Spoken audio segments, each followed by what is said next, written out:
This is Dr. Tyson Furr, and I wanted to talk about masculinity again. Yesterday, I went to Comic-Con in Tokyo, and I met Christopher Lloyd, who played Doc Brown in Back to the Future, and that's me sitting next to him in the DeLorean. Hopefully, I'll remember to upload a picture of this into the video. I just absolutely enjoy his work, especially from the TV show Taxi. If you haven't seen it, you should. He plays a wonderful person who's recovered from drugs and alcohol after he got introduced to them when he was like at Harvard or something like that. And, obviously the Back to the Future stuff. He was on an episode of Cheers and all that. But I'd like to link it to psychotherapy and, do kind of like a psychoanalytic look at Back to the Future. There's some obvious stuff in there that I'm not going to get too far into, but, the story is that Michael J. Fox goes back and he has an ineffectual father in the present and kind of an overweight mother and all this stuff like that. And in the movie he goes back in time and he sees his parents' adolescence, and the mother falls in love with him like mothers fall in love with their babies, and there's the incest taboo, which Freud originally believed. He heard stories about people being molested by their fathers, and this is, the Victorian age. Nobody talked about sex, and so he posited that these were all fantasies, and so he started coming up with this inner world where there's the Oedipus complex, where, you want to marry your mother and kill your father, and, there's some interesting anecdotal evidence for that,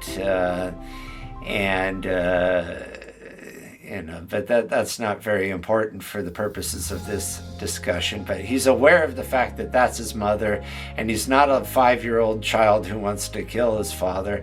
In fact, he wants to save his father, and he tries to maintain the incest taboo from the mother. But that's not really the interesting part. There's a different psychoanalytic point of view that's more Jungian than Freudian. And the creator of Back to the Future got the idea from flipping through his father's yearbook, and he saw a picture of his father looking handsome and dashing, as like an 18-year-old, and his father was class president, which surprised him that his father was like that. And then he could see like what his mother looked like, and kind of had a different perspective, one of those aha moments. And the inspiration for the movie came back and said, if I was an adolescent, hanging out with my parents, would I be their friends? And so getting to a Jungian point of view and a modern day point of view, we're talking about masculinity, we're talking about lost men and what it means to be a man. And keep in mind, back in pre-industrial societies, more tribal societies, there was this idea that you were, in your family unit, your tribe, and the community at some point of teenagehood, of pubescence, because life was shorter back then, and the quest to be the man was much more pronounced. And so they would do these rituals, these archetypal figures in masks and makeup and ritual, or whatever kind of culture it was. And they would kind of task the adolescent to become a man.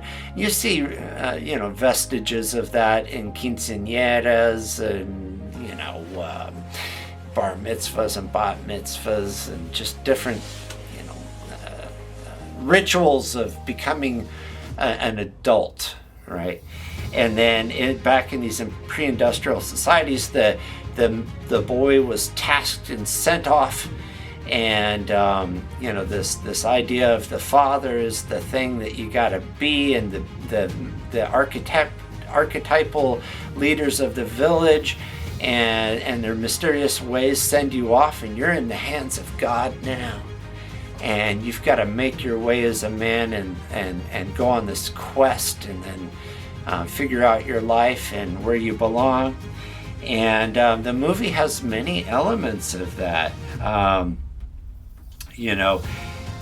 After a while, the industrial period came along, and before that you were kind of an apprentice, and you learned about what it means to be a man by hanging out with your father, who would teach you wisdom and teach you the tricks of the trade. And if you herded sheep, he would show you how to herd sheep. And if you were a shoemaker, he'd teach you how to make shoes. Or if you were a tanner, you learned to work with leather.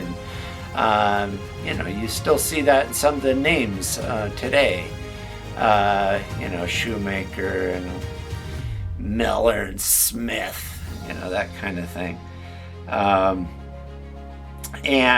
So there was close contact. Well, then the Industrial Revolution happens, and people start going off to the factory or going off to the office, or nowadays sitting home.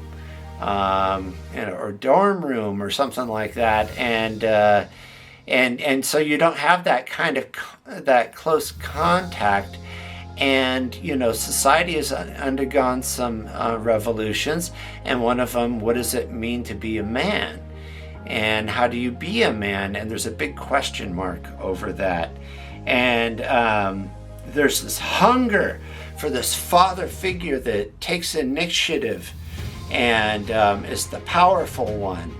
And where are the guides these days? Well, the movie provides an interesting way of looking at that, because Marty McFly at the beginning of the movie, sees his father being bullied by the guy who borrows his car and hits him on the head in front of everybody. Hello, McFly, and gives him kind of like a knuckle sandwich. Says, why didn't you tell me the car had a blind spot? Well, all cars have a blind spot. And the father just sort of goes along with everything, and he's kind of a weak person, as is Michael J. Fox's son in the second movie. And at any rate, there's this hunger for the father, this masculine father, and Marty McFly has this ineffectual father, but he does have the archetypal guide, the wise man, complete with the silver hair and this mysterious knowledge and guidance and wisdom. He's a little bit of a kooky guy, as a lot of religious or archetypal figures are. If you look at mythology and religion, some of these characters are a little quirky and have their own ways, which I suppose they should. At any rate, so Doc Brown, Christopher Lloyd, in here. Has this, I love this image because it actually has kind of like the thunder of God, like Thor the Thunderer and all that stuff, like there's lightning involved, and lightning hits the car, and the archetypal figure with the wise man disappears into thin air back in time. And actually, eventually at the conclusion of the series, Doc Brown is actually left back in time, disappears into time, right? And at any rate, so Marty sets out, in this moment where he's thrust back into the quest, back into the past. And he gets to meet his parents in high school, and he's by himself, and he has this quest to try and get back to the future. And he does so by seeking out Doc Brown, who doesn't recognize him at first, back in the 50s. And there's the invention of the flux capacitor, which is an accident, which I reference in other videos, of how accidents can turn into a good thing. And I think in the movie, like Doc Brown falls off a toilet in 1955, hits his head on the toilet, and comes up with the idea of the flux capacitor, which makes time travel possible. And so he goes, Marty then goes on his quest to save his family. And he's a different kind of character than his ineffectual father, and he teaches the father to be the hero. The violence wins the day, and George McFly takes his fist and saves the mother and knocks out the bully. The David and Goliath story, and you see an idea of what it means to be a man, and how to become a man. So the film really shows that thirst of the father that takes initiative, the father that can save today, the strong one, and how to be like that and find your own place. And this idea of the lost man today, and what our quests are, and how do we overcome that.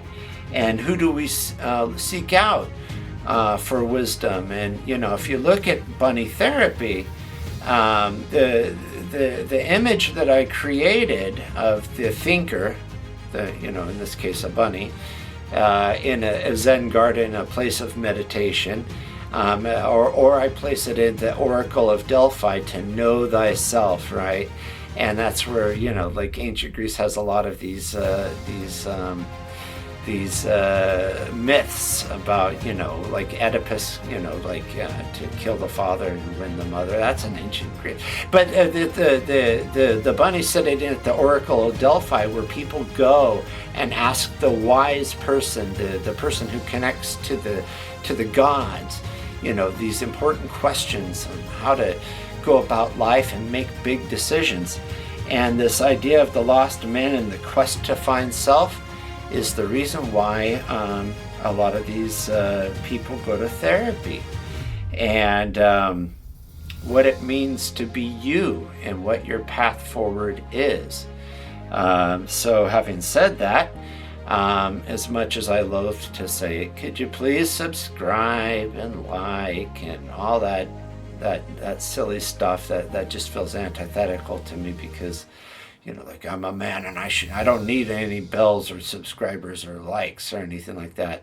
But I do have my quest, which is to be kind of like the Oracle of Delphi, to be the thinker, try to become the wise man, right?